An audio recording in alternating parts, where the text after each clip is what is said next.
Someone once said something truly remarkable. Relationships should always be like sandalwood. Even if they break into 1,000 pieces, their fragrance should remain. Hi guys, my name is RJKARTIK. A short story. This story was narrated by a lawyer. The lawyer says, one day, I was sitting in my chamber. A man burst in. He was furious. He was wearing white clothes, but his face was covered in dirt. His face had darkened from the sun. He was upset and angry. He had a bundle of papers in his hand. He brought all the papers and threw them on my table and angrily said, "Lawyer, I need a stay on a flat. Please get the stay. How much will it cost? How many papers do you need? Tell me." Single quote. I said, "Sit down, sir." I set the AC to a comfortable temperature to keep it cool.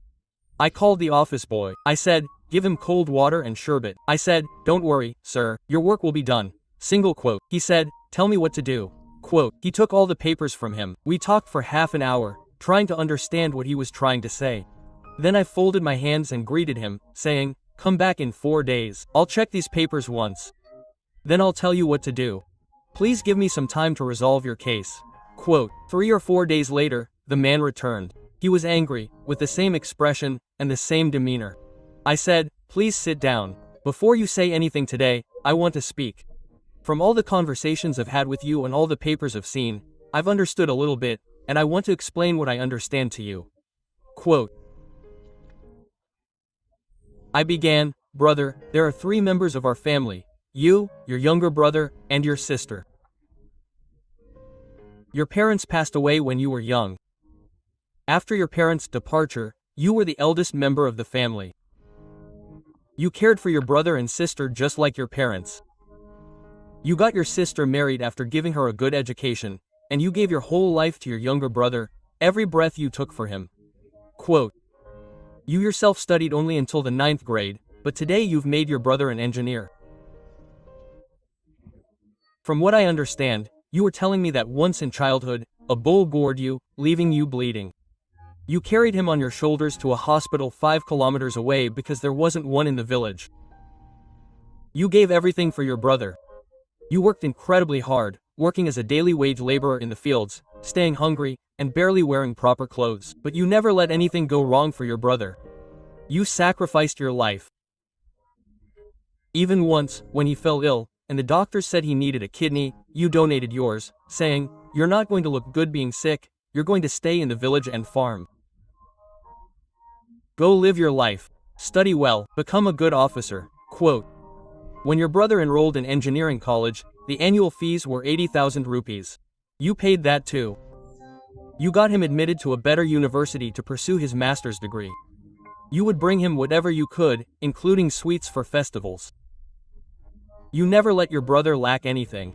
When he became an engineer, you hosted a feast for the entire village. You celebrated the occasion. He said, "I like the girl in engineering college. Brother, please arrange my marriage." Quote. You arranged his wedding with great pomp and show. But things took a turn from there. He changed. He stopped coming home. He stopped sending money. He said the city was expensive. You won't understand, brother. And recently, he bought a flat. You asked him where the money came from. He said he took a loan. Now, to repay the loan, he's asking you to sell half your farm, half your farm. Give me my share. This has angered you. You're saying, the word share never even existed in my life. Now, driven by this anger, you want to get a stay on your younger brother's flat. Am I right? So the lawyer said, and the brother sitting in front of him said, "You're absolutely right." Then the lawyer said, "Listen a little more. I assure you, I promise you, your work will be done. I'll get a stay on that flat. I'll even demand a share in the property your brother has purchased. But brother, just answer these questions. Will the kidney you donated for your brother ever come back? Will that moment ever come back when you carried your younger brother on your shoulders, bleeding and bleeding, to the hospital 5 kilometers away?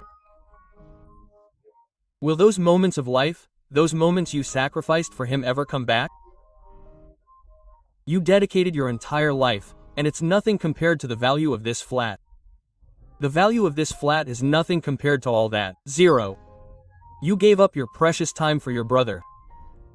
Why are you getting involved in court? Stay away from this. Forget what your brother did.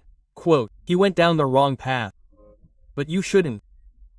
Your brother turned out to be a beggar in his thoughts, but you were generous. Be generous. You have raised your hand. Keep it up. Educate your children. Devote your life to their education. Sacrifice everything you have for them.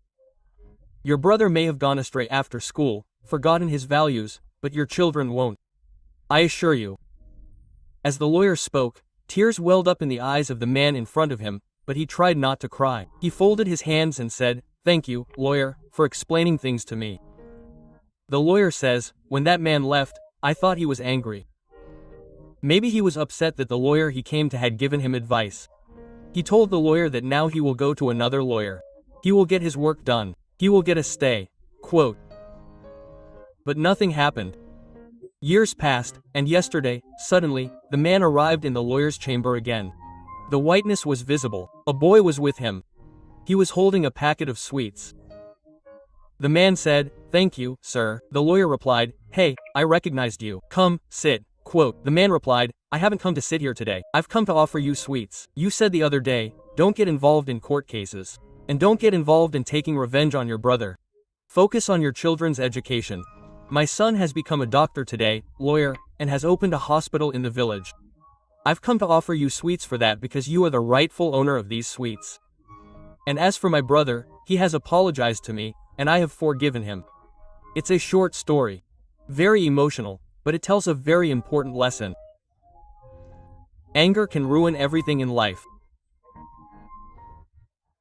And if you channel that anger in the right direction, you can improve your life and the lives of your loved ones.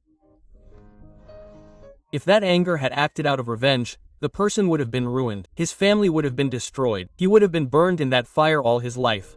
Quote. But he channeled his anger in a direction where he had the opportunity to improve his children's lives.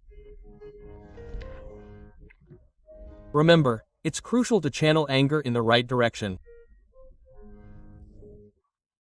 RJKARTIK simply says, with God's blessings, with the love of your loved ones, with your hard work, achieve something that will make the world want to be like you.